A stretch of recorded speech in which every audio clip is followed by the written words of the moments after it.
Welcome to another episode of the Tooth Sleuth podcast, everyone. Today, I'm excited to welcome my friend, Brandi Molitor. So, my friend Brandi, she has been in coaching and wellness space for over 20 years. She hails from upstate New York and has been growing smitten with the mitten of Michigan the last 7 years. Love that. She's a champion for people and culture and is an expert at bridging the gap between visionaries and dental businesses and the teams that drive the results. Her work moves from top down and inside, out of offices, and she's known as a bit of a peace whisperer. So, all right, Brandi, welcome to the show. So glad you're here. Okay. I'm not even going to get to the peace whisperer to start out with. Smitten with the mitten? You know I'm a Michigander, born and raised in Detroit. So seriously, that's yeah. what you put on your bio? You're smitten with the mitten? You know I'm going to leap off from that. All right. All right, kitty. Yeah. How fun was that to write? When you wrote that, were you thinking of me and you're like, oh, I'm going to type it in there and see if it'll actually say it? Yeah, exactly. Yes, I was. Yeah. Thanks for having me. And I was writing that just for you to see how you would respond to it. Yes. What do you got? Yeah, well, you know me. Like you put something silly in there, I'm gonna absolutely jump on it. Absolutely. Well, I love this being a peace whisperer. So my listening audience, those who are regular listeners, know, and I've shared this before too. So I've been sober for 19 years now, and one of the things that I've always been seeking is peace. Even though a lot of things that I do in my life don't actually bring about peace, it's bringing about chaos. But that's okay, right? Because I love walking into situations, looking at challenges, and then trying to find the way forward for individual groups, clinics, right? Especially full arch clinics that I work in and work with. So tell me a little bit about what it's like to identify as a peace whisperer, trying to bring that in clinics because you work in the wellness space. So what does that look like for when you share that with others? Yeah, that's a great question. And I really I resonate with your idea of wanting to create peace and serenity in your life. And I got this nickname of being a peace whisperer because every single person I spoke to, I would ask as we continue to work together, hey, what's one of the primary things you get out of working together? What's your experience of me? And they would often say, it's just every time I talk to you, I feel so peaceful. I feel so much peace after it. They bring me these really tough and challenging situations. We're able to work through it, and they come out of it feeling a sense of groundedness and a sense of peace. And the kind of work that we do together is they come with these very complex situations that they have in their minds, right? And we bring in our own baggage, we project our own emotions, we take in information, and then we're trying to rationalize it, running it through our filters, our screening processes. And somewhere in there, they lose the truth, they lose the primary thing they're trying to get to. And so, one of the skills that I have is being able to sift through the chaos, the mess, and get to the root of the issue, and whether there's even an issue at all, or what are they trying to accomplish and whatever they're looking to do. And that happens within teams too. There's so many different personalities, there's so many different things, there's a lot of systems going on, but it's like, what are we really trying to achieve? And so I'm a huge advocate for feelings. I am. I know that's kind of a little unconventional in the world of business. People say facts, not feelings, and feelings aren't facts. I think feelings are information. So we want to take the feelings, and maybe the feelings aren't giving you an accurate, description of what's going on, but they are information that you want to sift through and figure out why you're feeling the way that you're feeling. So it's taking a lot of what's happening out here, the noise, and distilling it down into what are we actually looking to accomplish. So for in that regard, that's what everyone kind of to them feels like a sense of peace. Getting back to the primary issue at hand.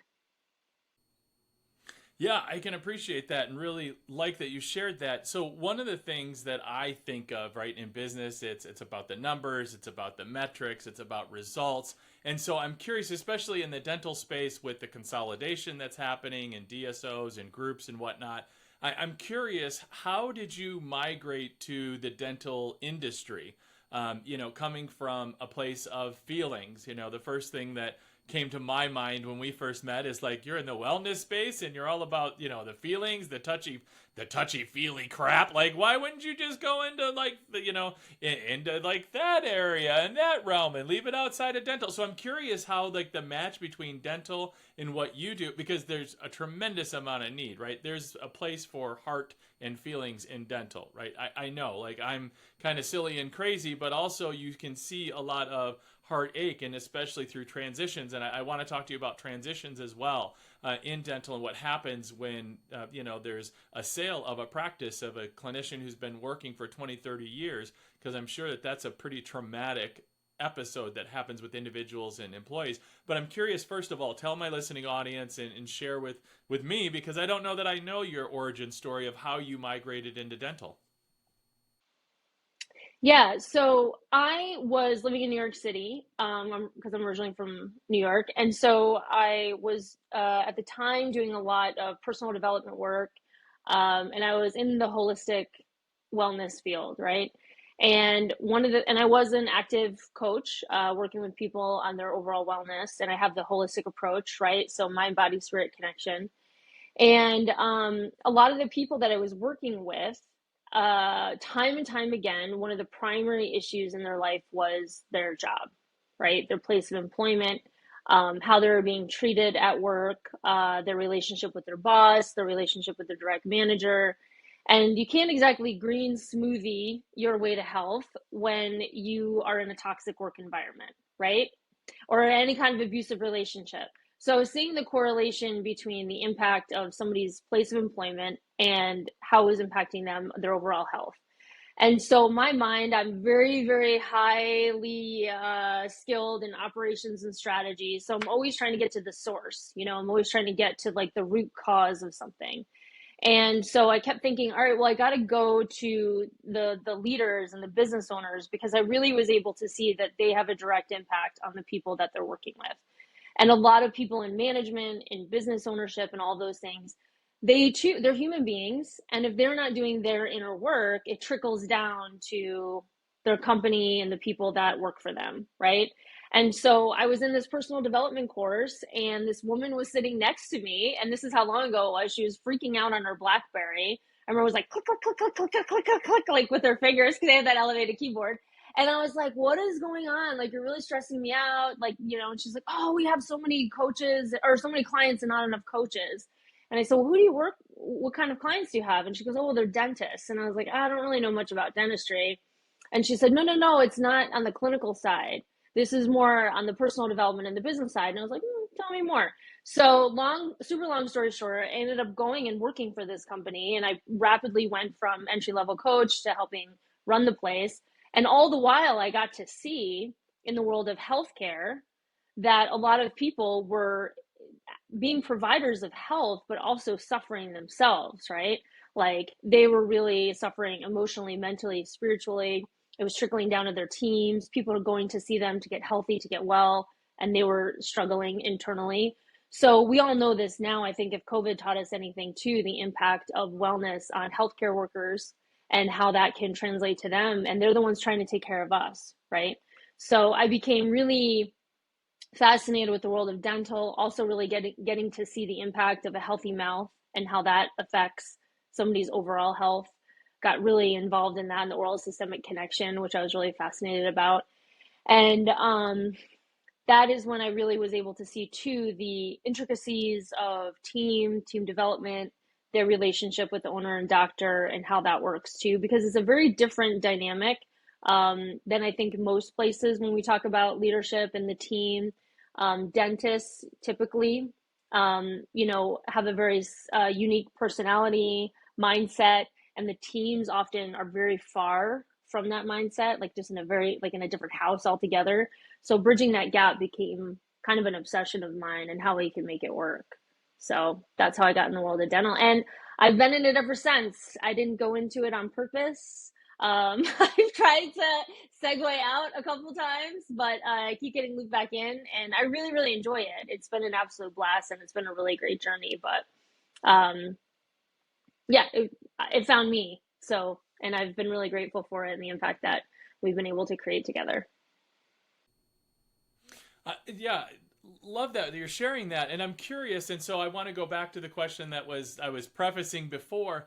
Uh, for the work that you do, I'm really curious on your perspective when you look at the consolidation that's happening. When you look at the DSO space, when you see single practices becoming group practices and emerging group practices, and the DSO, you know, explosion that's happening in the dental world, and what kind of impact that's happening. And it doesn't have to be like on a global scale, right? It doesn't have to be on a macro scale. It could be on a micro scale. But just what your perception is of it, and what you've seen and how you've seen it impacting individuals, whether it's the founders, whether it's the practices, employees, and maybe some experiences that you've had there, because I think you're bringing a very unique perspective, because you're talking about feelings, right? And that's, you know, we hear from the other side of, you know, oh, it's big PE money coming in and buying up practices and people are selling out. And everybody has opinions in that realm, right, of the financial aspect. But talk a little bit about the feelings aspect of it, because I don't know that that's being talked about as much, or if at all, if you will, in this space. And I think it's critically important to bring that conversation forward. Yeah, and thanks for asking that. Yeah, from what I've seen in my experience in the DSO and the dental group space, there's a couple of things. I mean, I think for the doctor that's selling to the DSO, each case is unique. Some are selling, you know, strictly for financial. I mean, finance is a huge part of it. But sometimes they're exhausted, they're burnt out. They don't want to do the business side of dentistry anymore.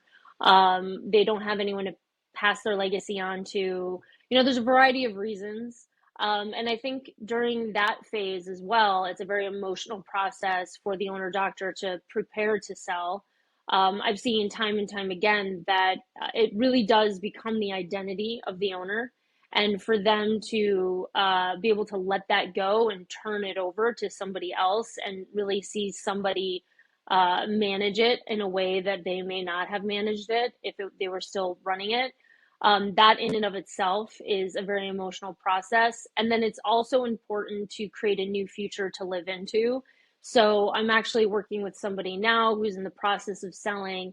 And one of the things that we are working on together is creating a new powerful future for him to live into, because his practice was his identity for most of his life. And how is he now going? So, yeah, you get this giant pile of cash, you know, you're going to be set for the rest of your life, you know, presumably. Now what? You know, money is great for certain things, but what do we do with our time? What do we do with all that wisdom? A lot of these people that are selling have so much to share, you know, from a wisdom perspective or from a mentorship perspective. And there's a lot to juggle, especially with like the internal ego as to what do I do with all of this now? You know, is this all for just a payout kind of thing? So we want to create something that they can live into, that excites them, that feels like they still have something to contribute, because typically at this time of their life and at this time in their career, they are interested in leaving a legacy, and how do they want to leave that footprint. And then from the team's perspective, I think how the teams are handled too is very emotional, because they have this, you know, not a lot of them like change. There's a lot of uncertainty that's brought up.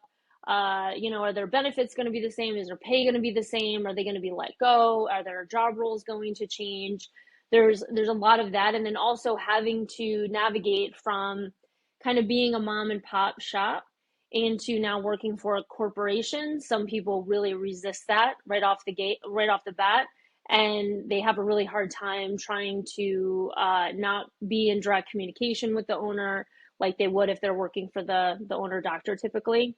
And so when we talk about feelings, I think one of the things that's really important is trying to understand like what motivates an individual, because not everybody's motivated by the same thing. So some people might be motivated by money, some people might be motivated by making a difference, some people might be motivated by the opportunity for growth, some people might be motivated by a sense of importance, like feeling like they're valued and that they're making a difference.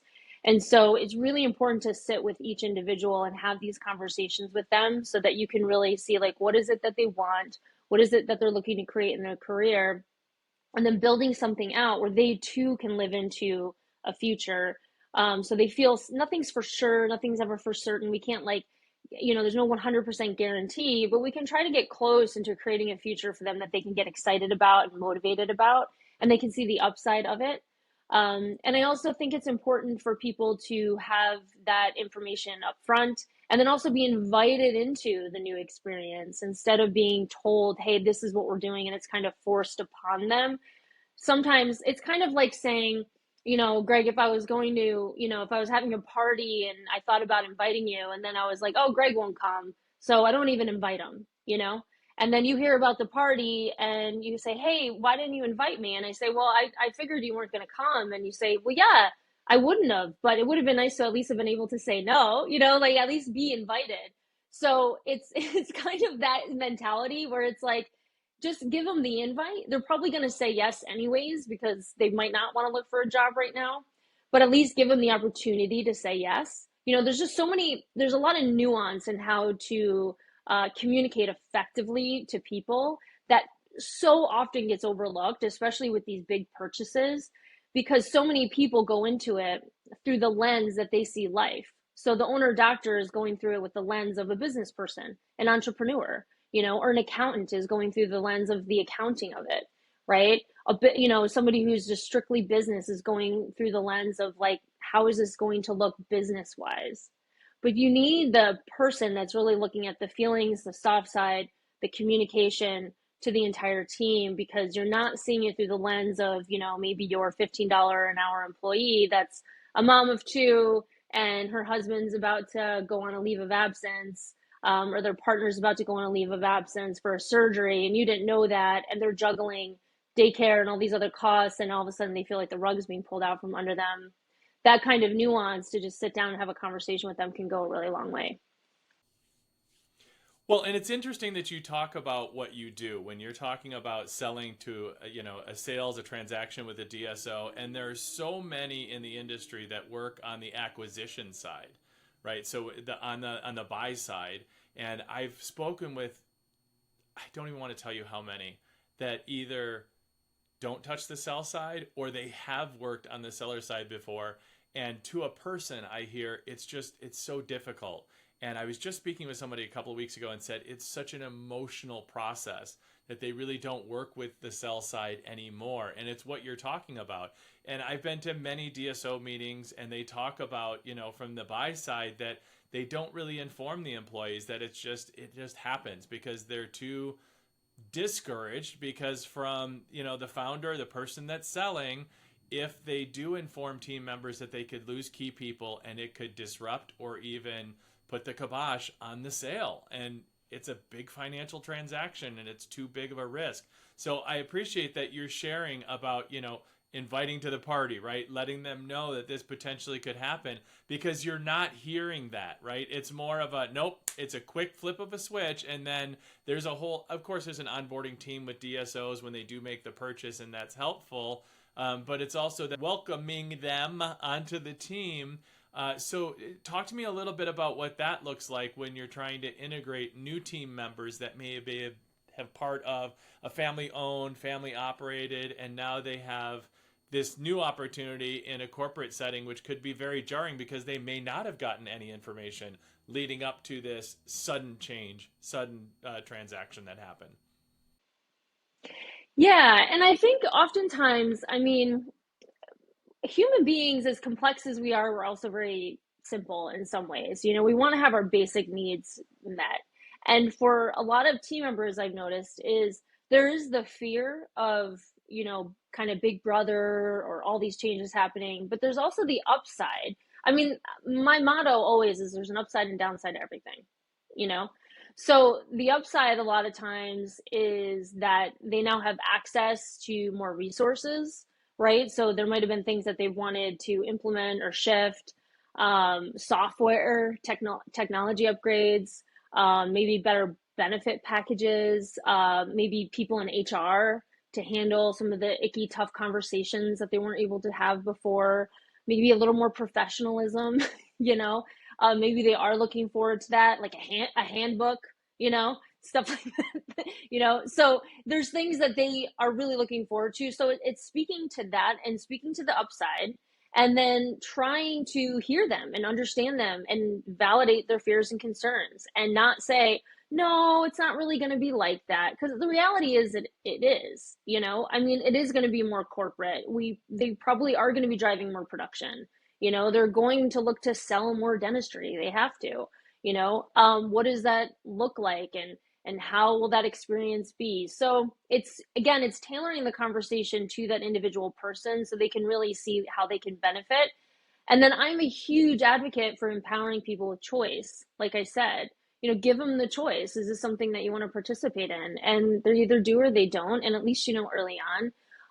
I've been part of groups before that have gone and met teams prior to the sale, and I was part of the feelings committee, and and the team development side, and really got to sit with team members, and they were so grateful that they came and they got to meet some of the people that were going to be purchasing the practice, because they were able to put a face and a name with it. They were able to see that we're human beings. We're not out to just slaughter people and, destroy everything that they've created. I know now in a lot of the DSO spaces, they are looking to honor the autonomy of individual offices instead of just, blanketing everything and turning it all into one main primary brand, and just really have the back end be more consistent. And so I think saying, hey, we're going to honor that. We're going to honor the culture that you've all created here and the demographic that you have here. I think seeing that, hey, we see you, we respect what you've done, we want to continue some of this, and yes, there will be changes. This is what we're looking to do. And it will also be phased, so that they're not thinking, oh, this is all happening all at once. And for a lot of people, that makes a huge difference. They really appreciate it. They feel respected. They feel like they're not just a number. And sometimes people just want to be heard. And so that's been something that I've noticed has been really helpful in the process. Yeah, and I appreciate you saying that, because when you look at, there are different processes for due diligence depending on the buy side, and there are, for those groups that are looking to sell, a lot of times they will go and find a number of different buyers that make a good match for, what they're looking for. It's not always the top price, right? A lot of times it'll be a match for their cultural fit, for their team members, for the group, and for what the philosophy is in order to be able to do that matchmaker piece. And on the buyer side, a lot of the groups are being more observant of, look, the numbers are the numbers, but the people are the drivers behind the numbers, and we want to see the potentiality of the growth of the group and of the asset, right, that we're buying. And a big part of the asset are the people, and the people are as much as the building or the equipment or the fill in the blank, right? And whichever, or doesn't have to be one or the other. And so I think that's really important what you share there, and I think is pretty savvy for sure. Well, Brandi, this is the part of the program all of my guests play. Okay. It's called What the Sleuth is Going On? So it's 3 rapid fire questions. Oh dear. First thing that comes to mind. Are you ready to play? Yeah, I'm nervous, but yeah, go ahead. Question number 1. What's the worst bad breath you've ever encountered? So it doesn't have to be my own, right? Because I do have a bad breath story of smelling somebody else's bad breath. No qualifiers. You determine. And I will never forget it, because I felt horrible. It still comes to mind, and I felt horrible for weeks after. It was somebody that I knew well, and we were out. We were at somebody's birthday party, and his breath was so strong that I decided to lecture him on flossing and that he needed to go to the dentist. And I was like, your mouth is literally rotting. And I was just like ruthless, because I was so disgusted by the smell of his breath. And I was like, you can't be in public with the mouth like this. And I just remember his face just being like, it could have been mean. I could have been come off as being really mean. But I was insulted that his breath was so bad. And I thought I was being nice by telling him this, and we never spoke again. Oh. And this is a person who talks about feelings. I know. I Well, we know. better move on. I've grown. Number I've grown a. I've grown a lot since then. I've grown a lot since Okay. then. This was like 10 Okay, years. good. This was like 10 years ago. Oh, I'm glad you put the qualifier on it. All of your future clients are grateful for that. Growth is possible. Question number 2. If you could change one thing about your smile, what would it be? Well, yeah. I do regret not wearing my retainer after I had braces for what felt like a million years. I think my orthodontist was 250 years old. He had my braces on forever. And I had a palate expander when I was younger, and like I had braces on forever. I didn't get my braces off until I was the end of my freshman year of college. And I was so fed up with having stuff going on in my mouth and stuff in my mouth. I started getting orthodontic work done in like 7th grade, and it went on forever. And I just never wore my retainer. And since then, these teeth kind of slid back in a little, kind of, they didn't stay out. So I've often wanted these to just kind of, I want my teeth to be like wider right here. Gotcha. And so, wear your retainers, kids. For those who are just listening to the audio, she's pointing to her canines and her premolars. So she's not being a very good audio podcast guest by saying these right here. And she's pointing to them. So yeah, okay. Exactly. I'll do the descriptive for you. It's all good. Thank you. So far the first two questions. She's a feelings person who was mean to somebody to where they wouldn't even talk to her again, thinking she was being helpful. And question number 2, she's going, right here, this one right here. Let's find it right, this one right here. I know. It's going great for you, just so you know. Question number 3. See if we can redeem ourselves. Question number 3. If you could go back and be the inventor of any dental product, which one would you choose and why? I guess I'd have to say floss, because going back to my first question, I think it's really important to get the stuff out of your teeth that's in between your teeth. Because I think flossing is more important than brushing at the end of the day. I mean, we got to keep our teeth clean and our tongues clean and stuff, but getting stuff like really in between your teeth and getting it all out there, I don't know what we would do without floss. Find something thin to put between our teeth, I suppose, but I think flossing is really important. So I would really pride myself if I was the inventor of floss. I'll take that answer. I like it. All right, Brandi. Well, I want to respect your time. We're coming to the last few minutes of the show. Is there anything I haven't asked you that you'd like to share with the listening audience today? Yeah, I mean, just to summarize, well, thank you so much for having me on. And also just to summarize, like you said, your people are your number one asset. Don't take them for granted. I think people can get way in over their skis and the deal and the business. But without the people operating inside, we really haven't, there's really nothing at all. So, take care of your people and take care of yourself, because you count too.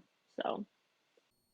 Well, absolutely. What a great way to finish the show. And Brandi, if people want to get a hold of you, what's the best way for them to get in touch with you? Yeah, you can find me, shoot me an email. So it's Brandi, Brandi at courageandjoyatwork.com. That's probably the easiest way. I would love to hear from you. Yeah. Love that. And we'll make sure that gets in the show notes. Thank you so much, Brandi, for being a guest on the Tooth Sleuth podcast. It has been an immense pleasure on my part. Thank you so much.